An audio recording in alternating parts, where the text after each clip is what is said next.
Good morning, everybody. So today I wanted to make a little video about something that's been on my mind quite a lot lately, and that is you've got to stop tiptoeing around in your life.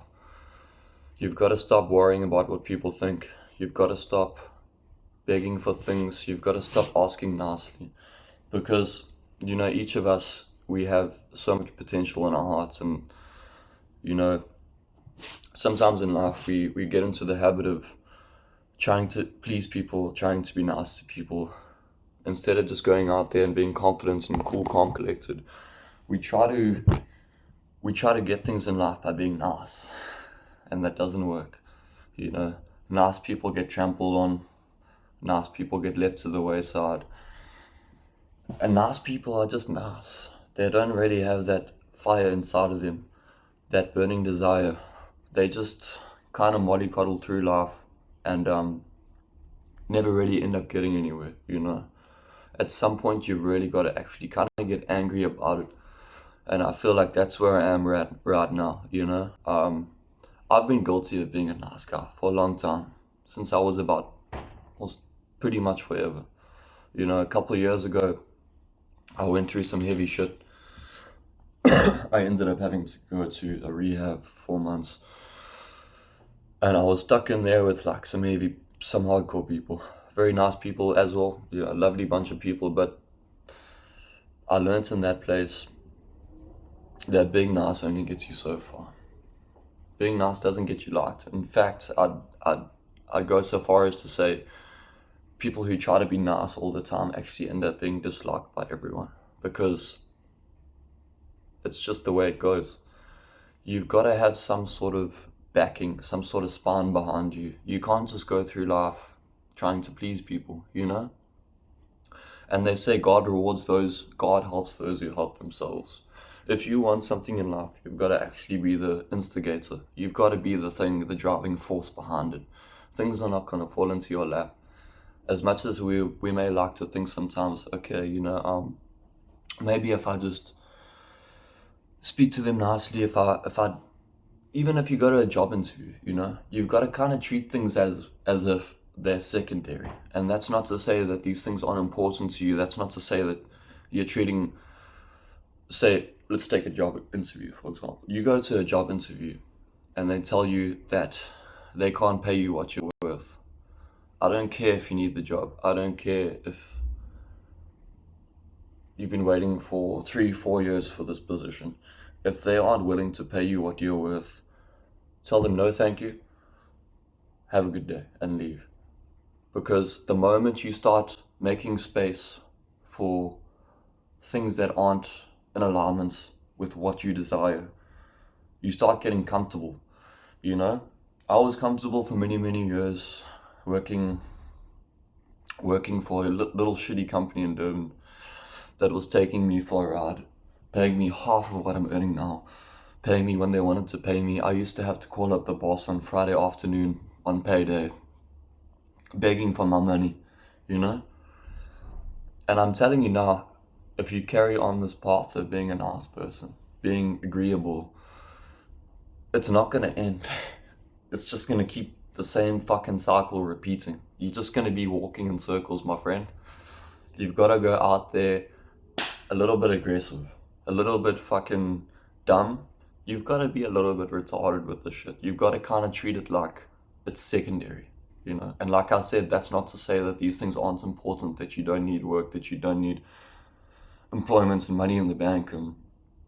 But I'm telling you now, people will respect you that much more if you have the balls to stand up for yourself and say, no, this is not what I'm worth. I'm worth more than this. That's what I did. I talk about my story quite a lot because it's quite powerful, I feel like. And I feel like I have a message to share with people that a lot of people can resonate with. Beginning of this year, I was at a music festival and I was rigging. I was working for free. I was getting staff meals, I was getting a bed to sleep in and stuff like that, sure, but I wasn't getting paid for alcohol. And I did that out of the goodness of my own heart. I had a good time and I agreed to do it for free. And then I got home, and before I'd gone to this festival, I had quit my job because I said to my boss, fuck you, I'm not working for a company that takes me for a ride every single week of my life. So after this festival, that festival has nothing to do with, I love the people, I love the owners of the organizers of the festival, whatever. That has nothing to do with what I'm getting at. What I'm saying is that when I got back from this festival, I came home to my mom's house and I had nothing. No money, no income. I sold my bike. So I had a little bit in savings. I did have a little bit of money. But I said to myself, Jed, it's been 4 years now, 3 years now you've been in this industry. And I haven't really progressed much. I went on an offshore expedition, sure, I got a bit of money from that. And I managed to do some courses and some training and stuff, but I was still earning the same measly salary. Still trying to scrape together some money for food, some money for, I don't really go out much. So that hasn't really been in the picture for a couple of years now. But I said to myself, if you want something, you're going to have to be the driving force behind that thing, attaining that thing.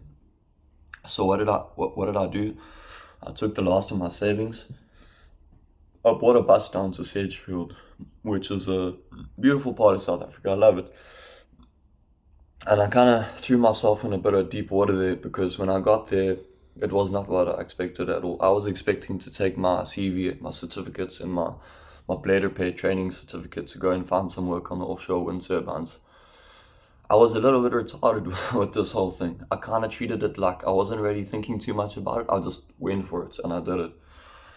And something beautiful came of that. When I got to Sedgefield, a friend that had invited me to come stay with him lied to me and told me that he had a place for me and a bed for me to sleep in, this and that. When I got there, it was not the case. I jumped off the bus with my 2 big bags, whole lot of stuff, and I get there, and he tells me, no, we're sleeping in a reserve. We're sleeping on an estuary. So we hike through Sedgefield. We get to the other side of Sedgefield.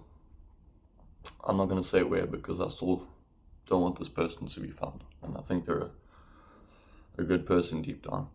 So what happened was, for about a week straight, I was quite lost. I was waking up every day on the estuary, going and washing in the river, and then I was walking to town, to a little cafe that had free Wi-Fi. And I was making calls all day, every day, from sun up to sundown. I was making calls. I must have called hundreds of people in that week. And what do you know, because I had that drive and determination and ambition, and because I was also in a bit of deep water, I had no fucking option. I had no second backup. I had no money, and I had a little bit of money, but I had no mommy and daddy coming to save me.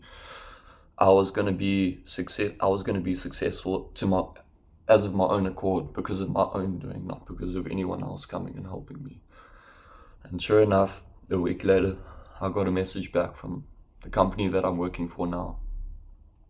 And they said, yeah, sure, we've got a position for you. So I spoke to the training center that I get all my training done at. It's a rope access training company in Sedgefield, RTC, and Crags, RTC. I've got a lot of respect for the owner. He's a very nice guy. He's helped me through a lot of things. And he agreed to give me a free bus ride to Cape Town. So I got that free bus ride down to Cape Town. I was sleeping on friends' couches for maybe a week or two, while I was finding a place for myself, my own apartment. And sure enough, all of that stuff kind of happened naturally. It was like, I heard so many stories from people. Oh, bro, it's so hard to find property in Cape Town. You've got to be on a waiting list. You've got to tick all these boxes in order to be accepted. That didn't happen for me. I feel like the higher power, God, that I pray to every day, he saw how hard I was trying. He saw how determined I was. And he provided me with opportunity because of the ambition and the drive that I had, due to my own fire spirit. I was gifted these things. This lovely apartment that I have now, it's a shoebox apartment, but it's more than I had a year ago. It's more than I've had my whole life, I have a job that pays me double what I was earning just last year for the same fucking position, doing the same fucking work, And I'm not even I haven't even accomplished a quarter of what I'm capable of, not even 1/10 of what I'm capable of. And I'm just gonna keep trying, keep moving forward. So yeah, my message to you today is if you're suffering from nice guy syndrome, shut the fuck up, stop being nice to people, stop tiptoeing around in your own life, and just go out there with a little bit of craziness inside of your mind. Just be a little bit ambitious, you know? You've got to be the driving force behind your life. God bless and have a great day. Thanks for listening.